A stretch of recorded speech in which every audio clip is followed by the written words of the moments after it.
Hello fellow 3D enthusiast, my name is Ian, and today I want to go over real quickly how I created the explosion that happened inside the engine in the short animation that I'm working on. And the huge advantage to this technique is you spend 0 time simulating and 0 time baking. So let's take a bit of a closer look at it. It all is going on inside of this little compartment. And I actually just used a volumetric cube for the explosion. So if we hit slash and isolate this, and go into rendered view, you can see what's going on. Something that could be a limitation to this technique is the camera is right inside of the explosion. So you don't really have to see the outer form of it. It's just going on all around the camera. I was working on a quick prototype over here of an explosion that's a little bit more kind of 3D, like you can see the outside of it instead of it just going on all around you. And here's the node set up for that if you'd like to look at it. But what I'm going to go over today is this super simple node setup. So if I hit slash and go back out of local view here and go into my camera view, you can see there's a few things going on here with this. First of all, we've got the density that animates up, and that's just kind of a cloudy effect. It's kind of to simulate the compression of all the gas getting compressed together here. And you can see in tandem with the volumetric object, I had a point light that set off at the start, and I've just animated this light. Just animated the power value to go from 0 to 20 pretty quickly and then fade out.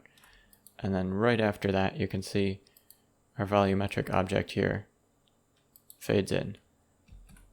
And so here's the sequence. The density turns up so you can kind of see the gas like I just mentioned. That turns up, the light goes on, and then what I've done here is I've just animated this value. Right after the light, it turns up to 3. And basically what that's doing is just turning up the emission strength. And I've set the emission color to be kind of a yellowish orange. And I've also got this noise texture that's multiplying with the value here. Without the noise texture here, if we just wanted to plug it right into the emission strength, you can see it's completely solid. And it doesn't really look like flames, but it could be an explosion if you wanted it to look like that. And then you can see the value animates to dim pretty quickly afterwards.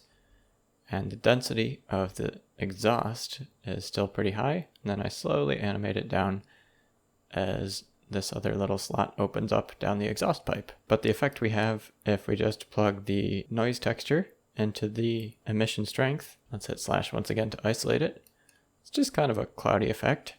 So I put that through a color ramp, and I've cranked up the black and white values just so we get a little bit more dramatic areas cut out and a little bit more intense areas.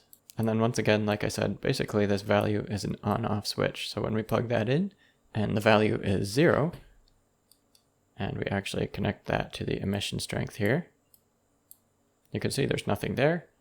But when that value is 1, or 3 in this case, that's really bright, which is cool. The last thing that I'd like to go over real quick is the noise texture. I've set this to be 4D, which just means we can animate it with this W value here.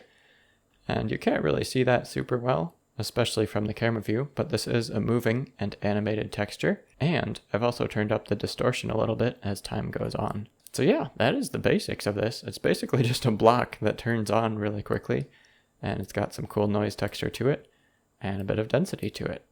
And when you have this in tandem with all the lights in here, there's just 2, but especially this one here, that's got a really nice atmospheric explosion effect. So I hope you found this useful. If you're interested in learning more about visual effects, I've created a completely free video for you. And in this 10-minute video, I just go over 5 different tips that will help you to integrate your CG creations into real-life footage. So if that sounds interesting to you, there's a link in the description. Definitely go ahead and check that out. But hey, I'd say we're done here. I hope you have an excellent day, and cheers!